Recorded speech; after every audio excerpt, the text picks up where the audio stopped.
Art Lucaya, Artist Conversation, where we'll be discussing, that's good?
1, 2, 3.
And more.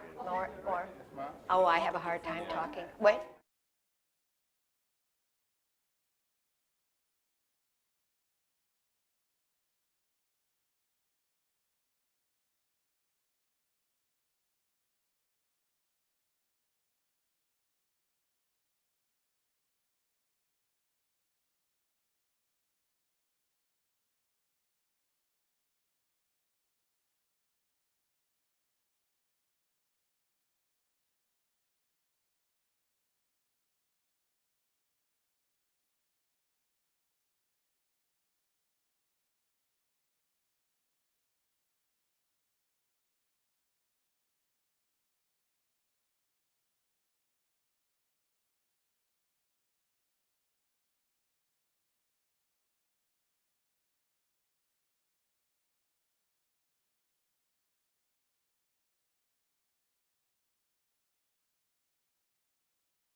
with artists. Welcome.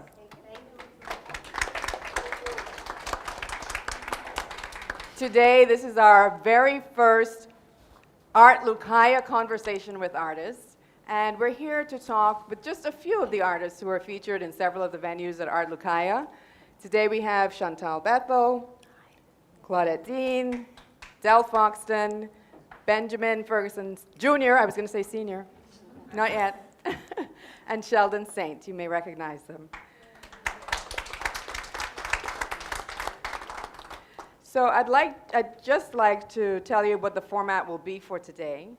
We are going to show you on screen several of the, just a sampling, like one image each for each of these artists who are here, and they can give you some insight into their thought process and the procedure that they went through for creating these pieces, and sometimes a little bit about their process in general, what inspires them.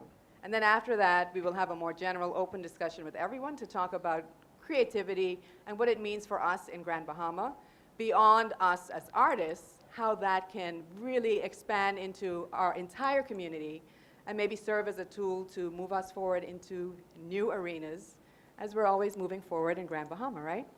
So let's get started with Del Foxton. I'll just introduce you briefly.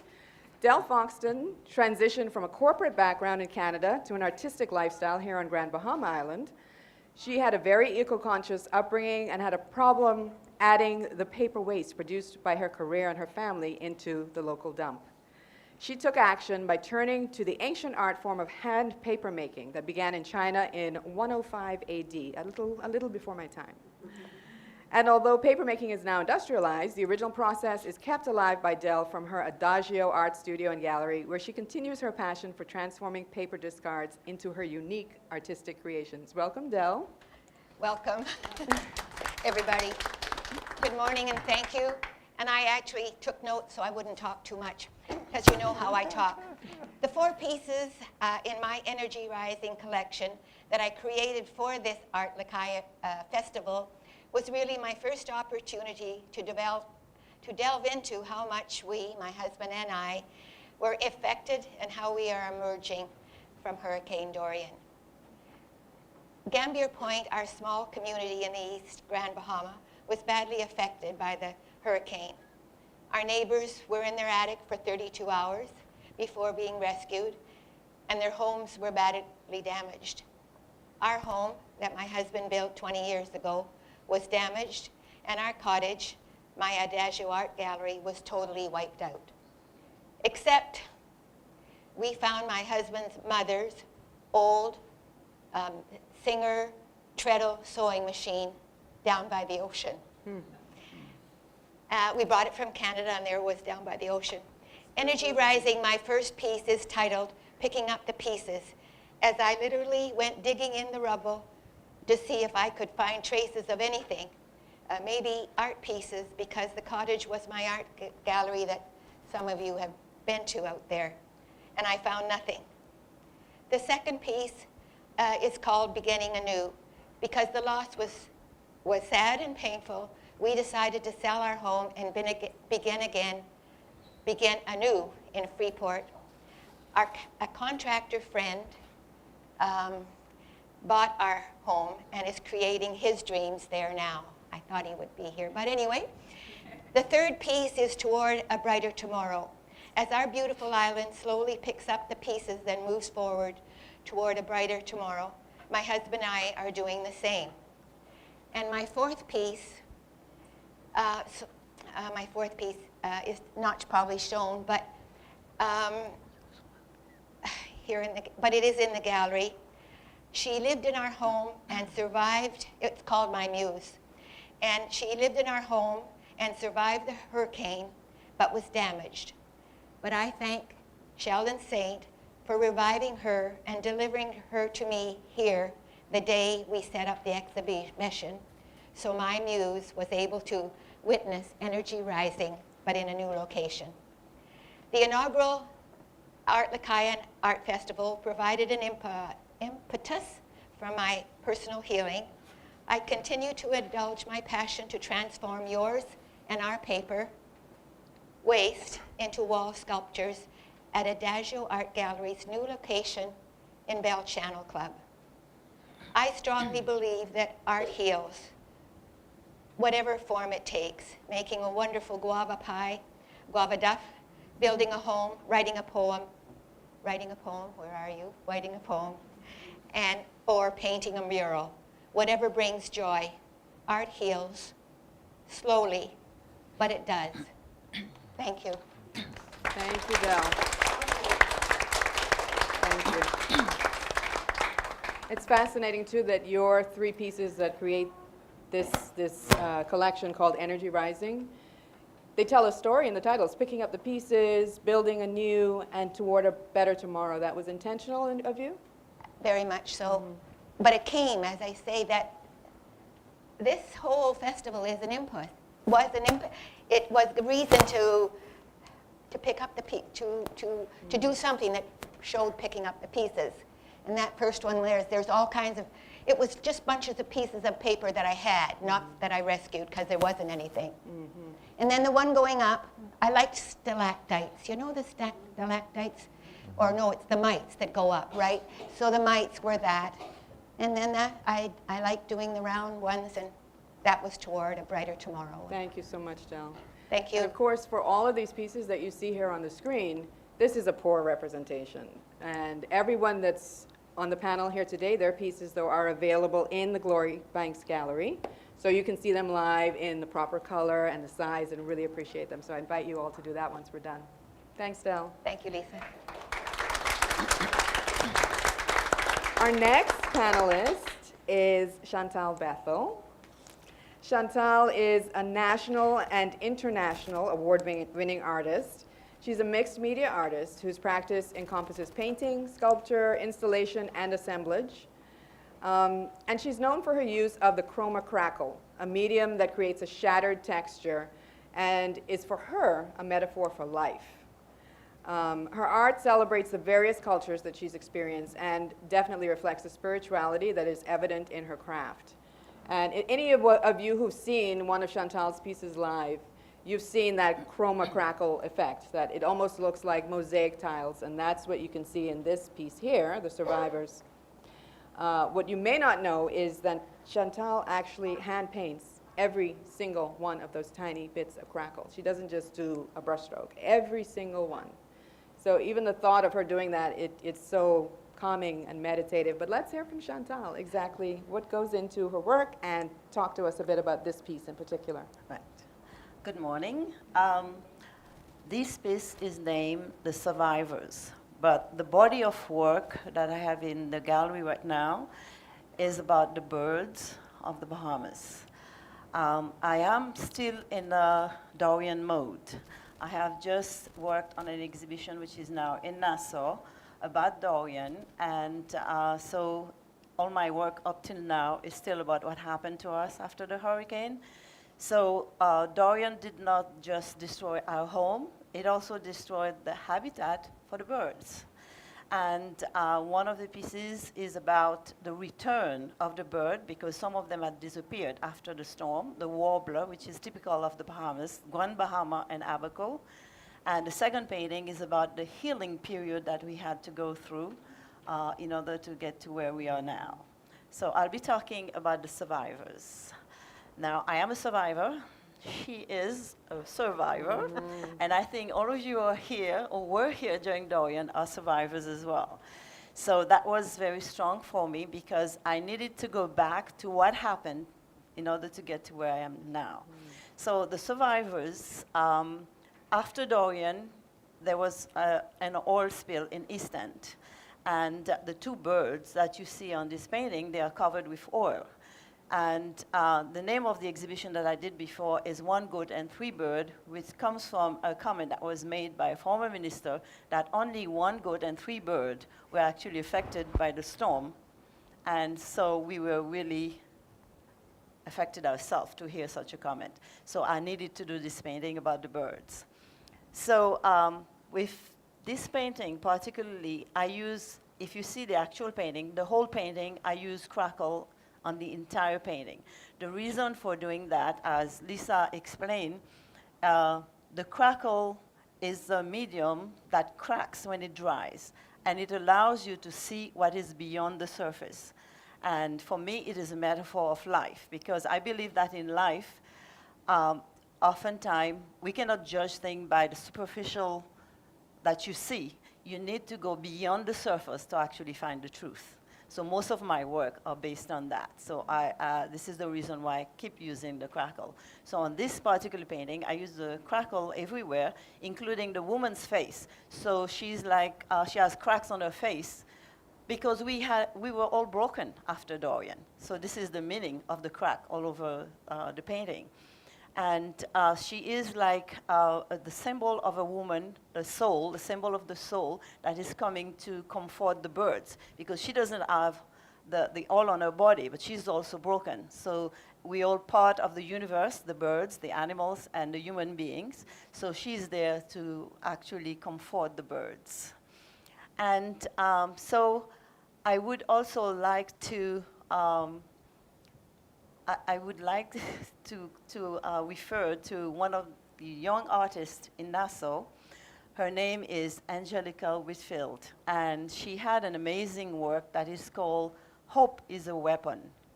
And in this painting, when you see the actual painting, if you look to the top on the right, the light is shining, so the sun is shining under the cracks. So this is that hope is a weapon. So this is where we're going now. Wonderful. Thank you, Chantal. We notice in this painting, too, like the oil that you've depicted on, Yes. on your canvas. Yes, What- at the bottom. At the yes. bottom.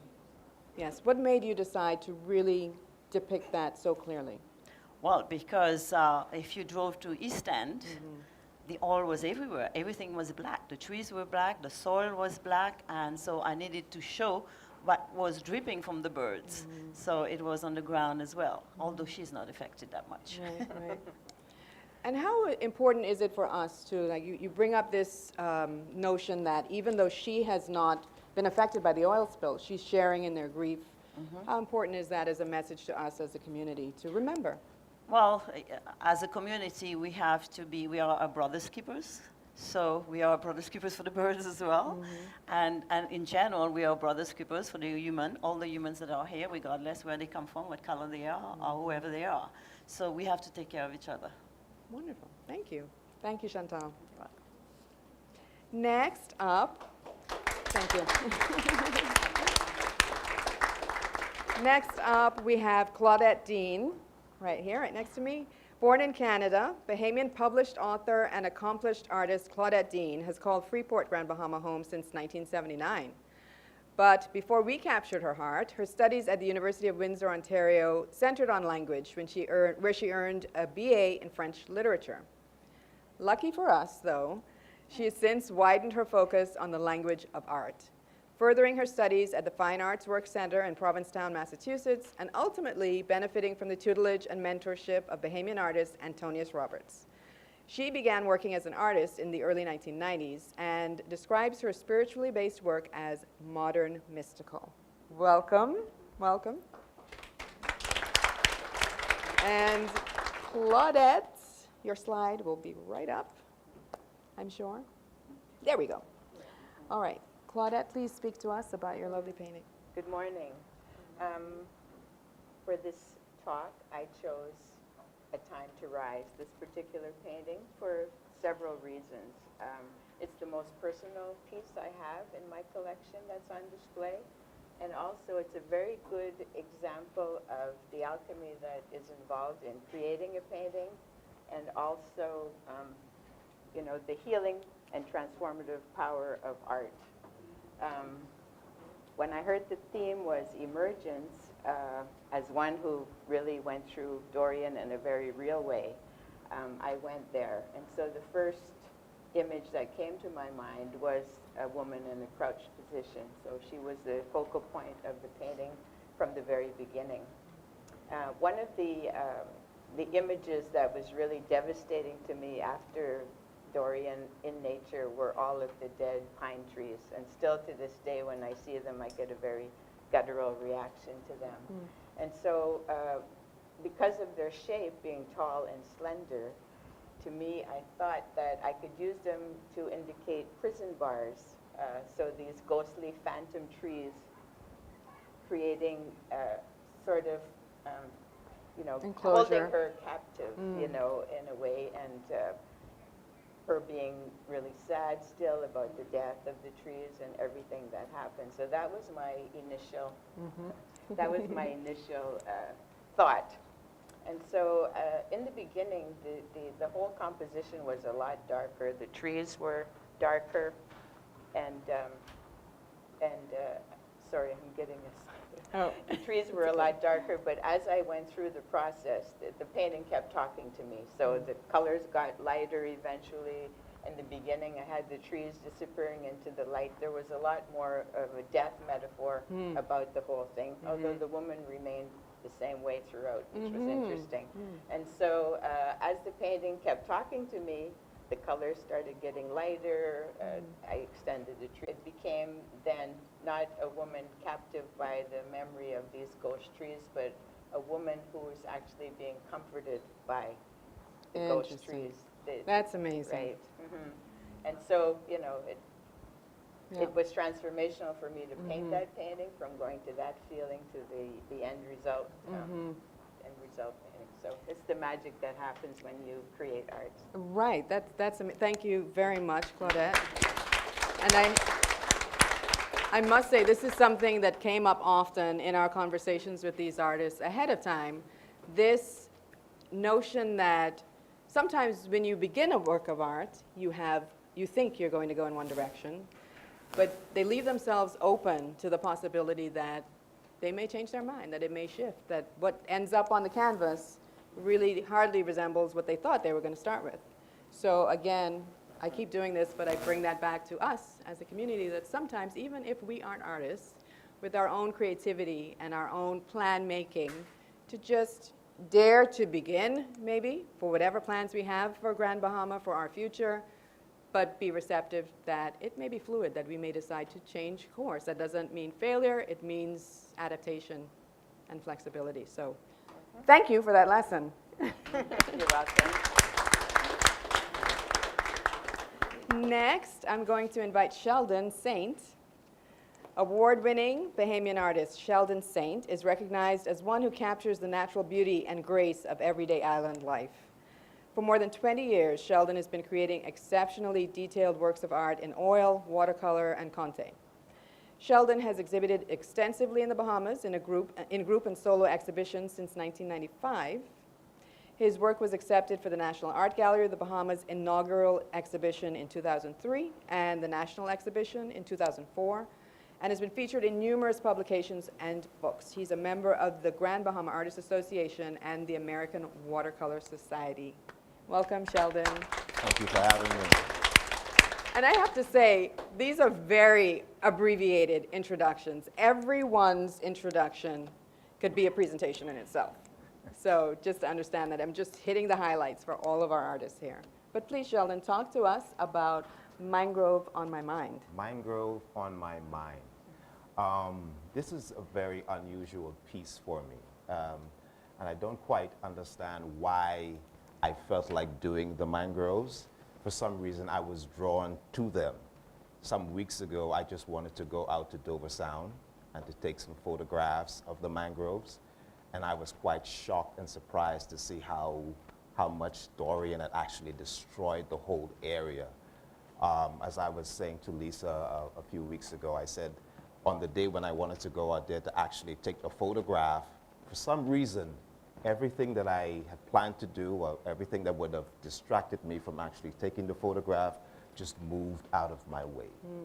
And I was able to go out there, photograph them, stand in the mud and in the water and everything, take my photograph, and then went home and decided to work on the piece. And I wanted to be so accurate with it. And so I went back out there some 2 days ago, no, a few days after that, and I broke off a part of the limb from the mangrove, took it home so that I could have a better understanding. I know that I could have worked from the photograph.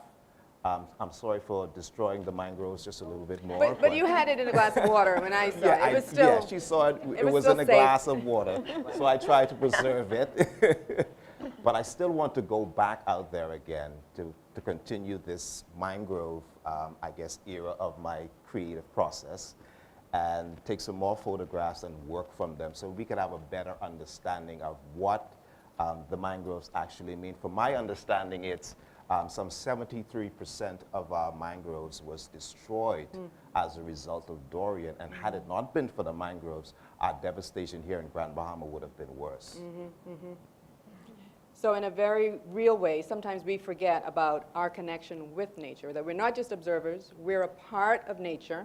Right. And sometimes as we move to protect nature, nature is in its natural state protecting us. It's a part of its role.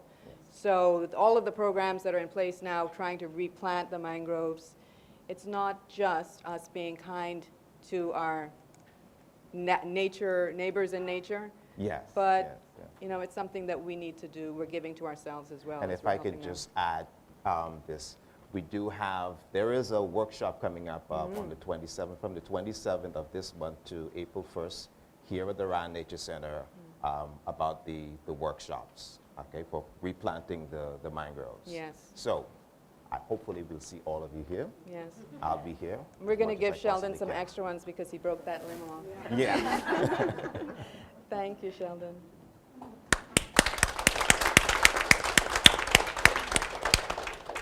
And Ben Ferguson Jr.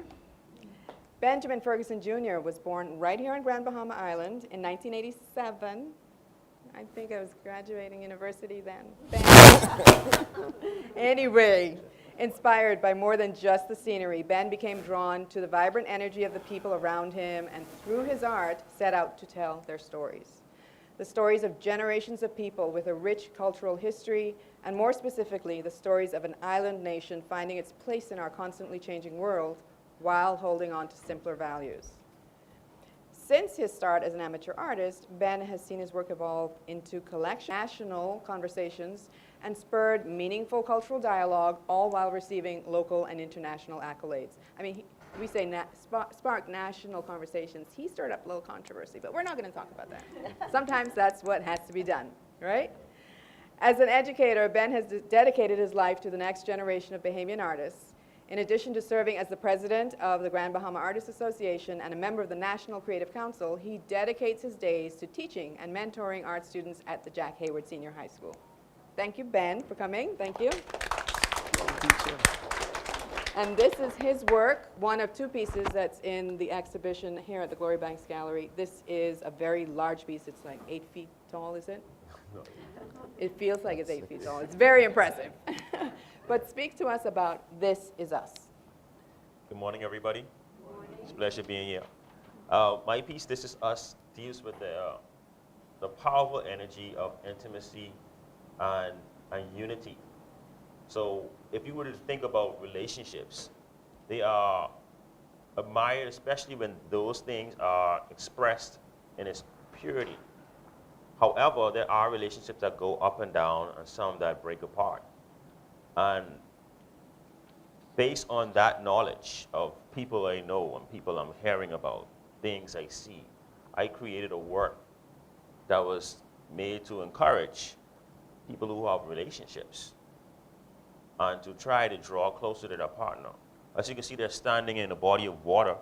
There is a portion of it where it looks to be a bit more deep, and the shallow is more translucent. So you think about it, water itself, the actual sea can be rough at times and it can be steady, just like a relationship. But if you can draw closer to one another and really hold on to one another through the good times, the bad times, the times when you're not even excited to be with the person that you have, you can really reach to higher depths and levels of development in your relationship to draw you closer and be a great example for those who are actually still struggling. So that's what my piece is really about, especially when you think about what happened during COVID. There are reports coming out about relationships being strained, domestic abuse, and the list goes on, because they were now forced to be in the same space. And they couldn't go outside. So they had to interact with their partner, like literally be intentional or unintentional in the same space. So there was there were some people who just had a hard time. And it goes to show that some of us are not working on ourselves and on our relationships. And it's easy to run away from something when it gets rough. But as you can see, they are embracing one another. The role of a man in a woman's life in the relationship is important. As you can see, he holds her in a close embrace, whether she's scared or whether she's okay. He's there to assure her that I am here. So if you look at his arm, the pattern that is coming from his arm also goes into her. All over their body, the patterns are interacting and meshing. They may be different colors, but when they come together, it is one. There are two individuals that have made a vow and said, I do, and they're becoming one. So this is what I wanted to show, where a couple, not being perfect, has taken up the challenge to fulfill their vow and to let people know this is us. Wow. Thank you. Wow.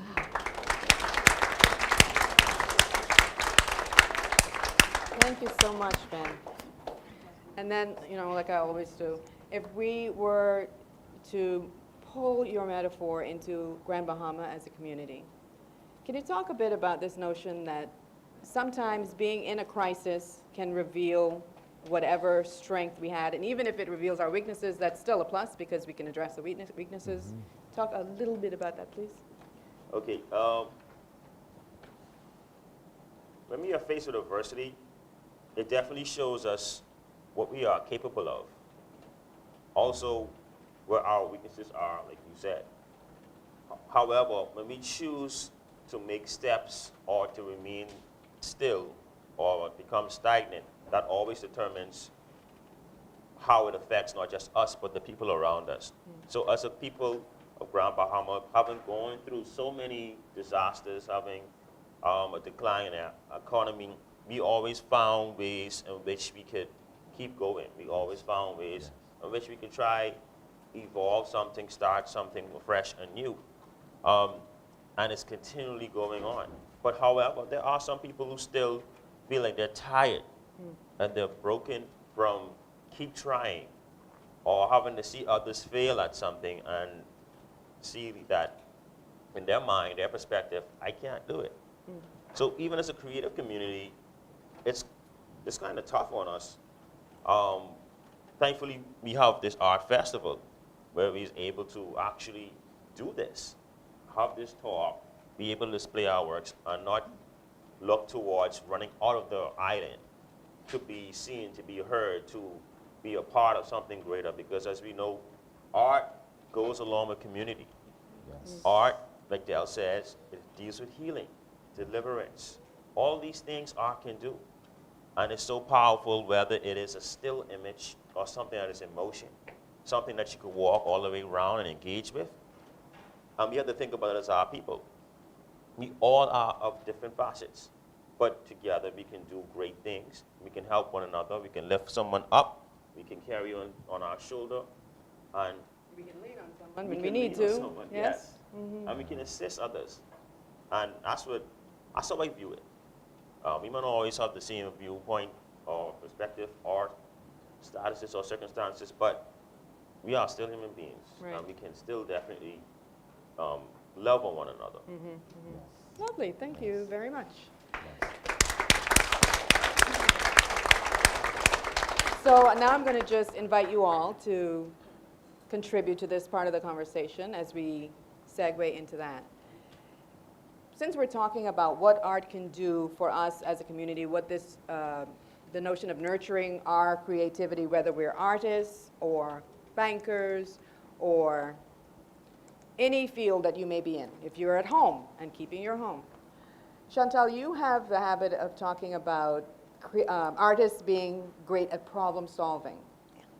Can you extend that, talk about that a bit, and then extend that, and everybody chip in well, not as she's speaking, but as you're inspired by what Chantal says.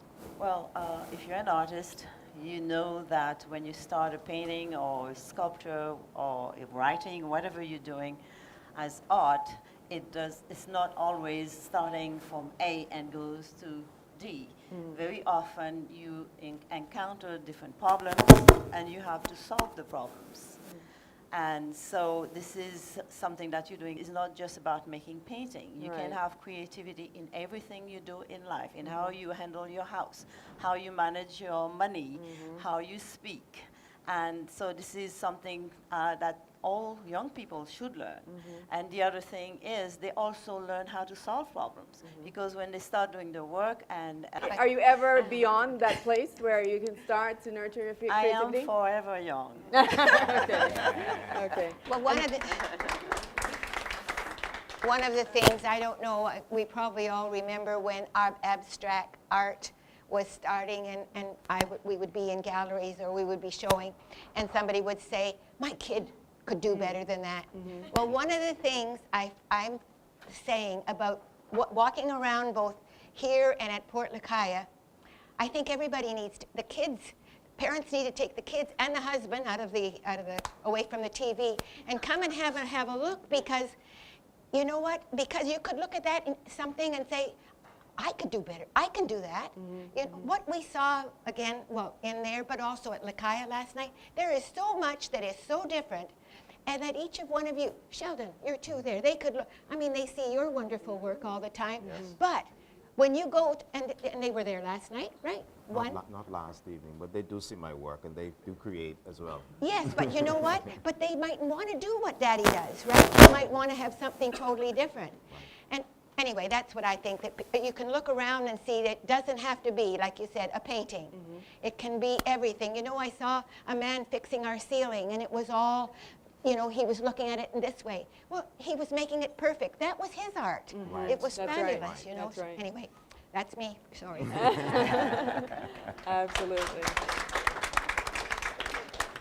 And you mentioned something, Del, the act of being inspired by something that you see out there and just giving yourself the freedom to try. And the only thing I would kind of come up against with what you said is this notion of I can do better than that. Just dare yourself to, I can do something like that. I can do something different from that. Because that was, for me, speaking personally, that was one of my challenges in allowing myself to be creative. I was my worst critic, and I think that happens to a lot of people. And being bound by this fear that nobody's going to like it. And I think as soon as I realized that, you know what? I like No, I like it. But even before I got to that point, I said, you know what? If the question isn't what if someone doesn't like it. Someone will not like it. I don't like every work of art that I see. I don't like every meal. I have my preferences for everything. Right. So it's not an indictment on me or my talent. If somebody does come up to one of my pieces and go, that's okay, because what's Exactly. important is that I am satisfied with what I was trying to create.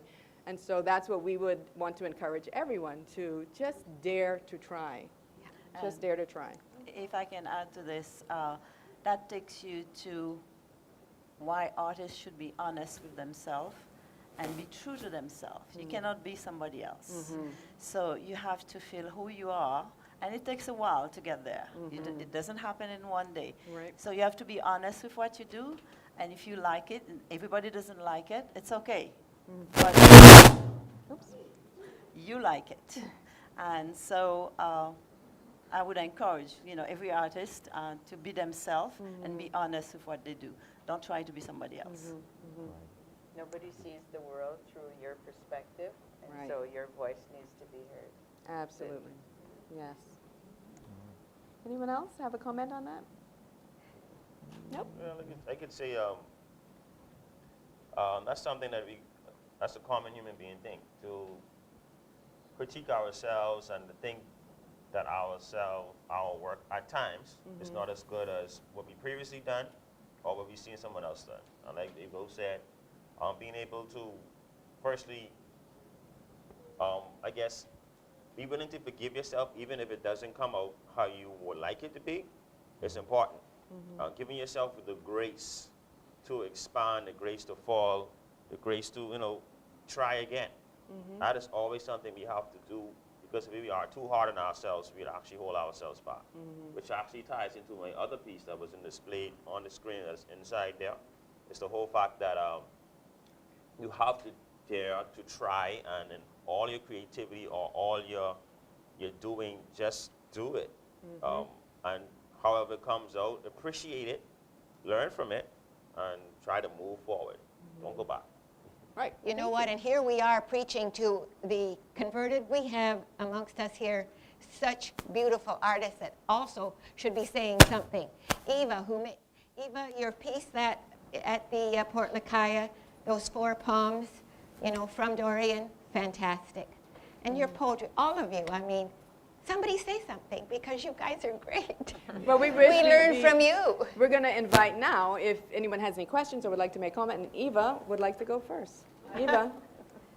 Talking about teaching children or painting with children, not teaching them, but painting with them and letting them getting used to critique.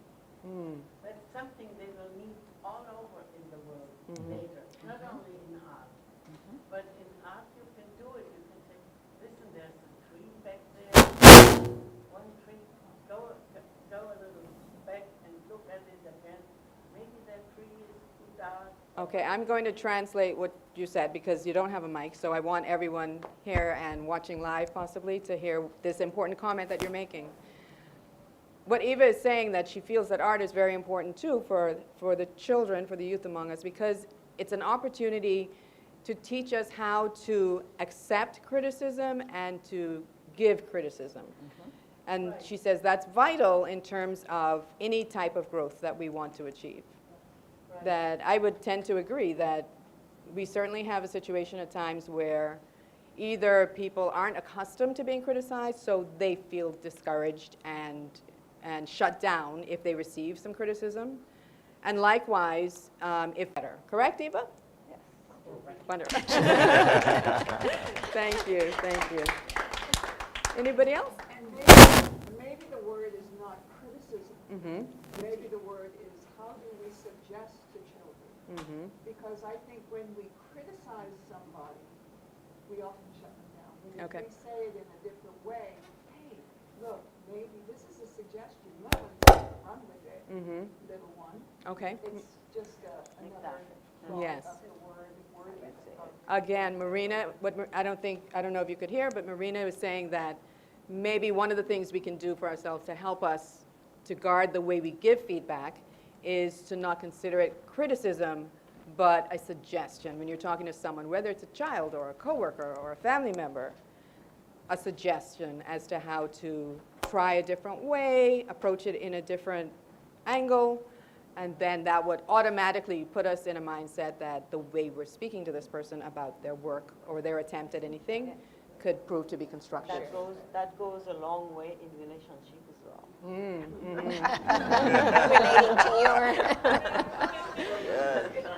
Relating to Ben's art story. We have a comment back here, Alex.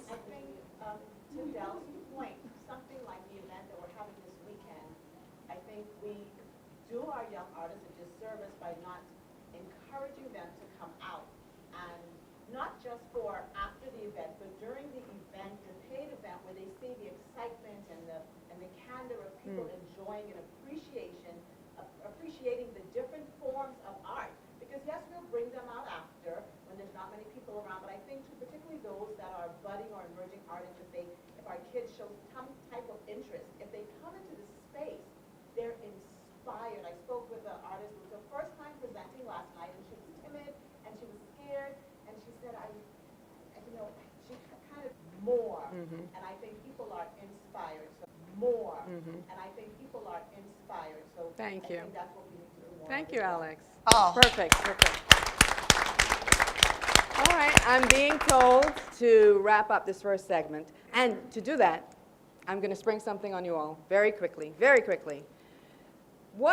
I want each one of you to answer this now. What is your secret vision for Grand Bahama? Just between us. We're not going to tell anybody else.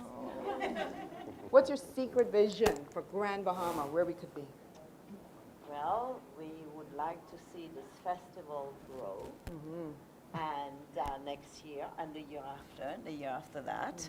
And we can invite more artists that can come from Nassau or Eleuthera or Albuquerque or Miami or New York. And the festival will bring wealth to the island, and it will create jobs, and it will bring the community together. Great. Just between us, we'll write about it. I think Chantal probably said it all for all of us. You know, Yes. I think art is a very good healing. It brings community together. It's a common language, and I think if the festival can grow and happen every year, it's already a great start. It brings that new energy. You could feel it in Yep. both openings. That it was like the old Freeport. I made the comment, you know. So it's a great beginning for a new rebirth. Is Yes. how I would say it. Thank you. And this is not just limited to Art Lucaya. I can certainly go on and on. We don't want to stop talking about Art Lucaya, but it's not limited by it. So what's your vision for Grand Bahama? Well, I'm sitting and looking at a young lady that I met last night for the first time, a young one, and I don't know if Alex, is that who you were talking about? This young lady is, to me, and I'm sorry, I've forgotten your name. Danielle. Thank you very much, Danielle. To see more of what you wear and what you brought last night, it just warms my heart, really. You are very special, and there's a whole lot of you out there that I hope join us. All right. Ben? I guess I could say that my vision for Grand Bahama is to see more of us thriving. Not only to see art more immersed around our island, where it becomes normal to see art not only on the walls, but at events, something to interact with, and the list goes on. But also just see people thriving in their giftings, people being more optimistic, holding on to hope and activating the gifts inside of them, gaining greater faith, believing in themselves, being able to be a light, actually be a field of lights around Grand Bahama for things that are positive, things that are could hold families together, can make businesses thrive more collaboration, and the list goes on. So that's my vision for Grand Bahama. Wonderful. Being beyond the former Magic City time. Yeah. I think Chantel said it all for all of us. But one of the things that I'd want to mention is this. I have a 7-year-old who's constantly coming to me and saying, Daddy, we have not painted yet for the year. And she even said it again last night. She said, we haven't painted yet. I said, baby, after the Art Lucaya thing is passed, then we'll paint again. So hopefully we will see Art Lucaya next year and the following year and the following year. I think I'd mentioned to our leader here, during One Goat and Three Birds, I said, next 5 years you will see my daughters here in Art Lucaya.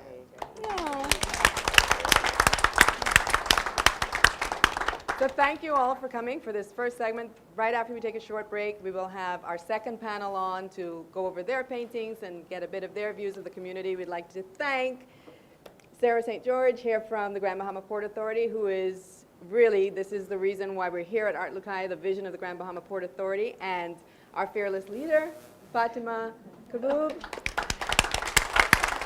who is the chairman from the Grand Bahama Port Authority, who is the chairman of Art Lucaya. So thank you all so much. Thank you. Okay. All right. Get take those.